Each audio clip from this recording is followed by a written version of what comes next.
There are, as you can probably see on our knife case downstairs, hundreds of shapes, or at least variations on shapes and sizes.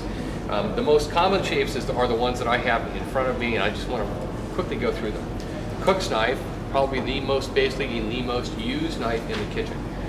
It is very multifunctional. It actually works very well for chopping. And the design of a cook's knife, or a French knife as this is also known, is that you can use it to develop a rocking motion for your chopping. In addition to that, it works as a very satisfactory slicer and other utility purposes in the kitchen. Again, probably the most commonly used knife, and if I were to pick one knife personally to use, that would be the shape that I would have.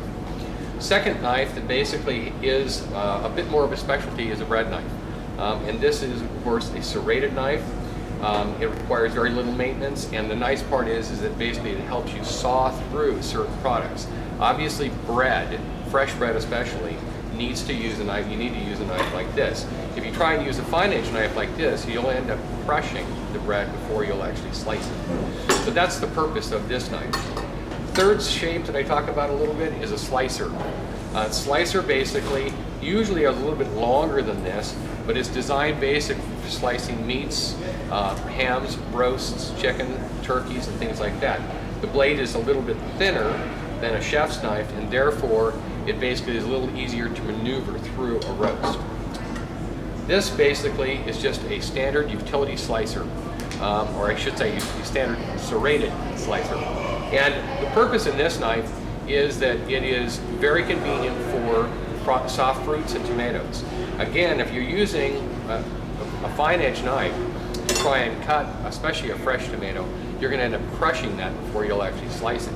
Whereas this basically will go cleanly through the skin and give you a nice, neat slice, and that really is the purpose of that knife. Last but not least, paring knife.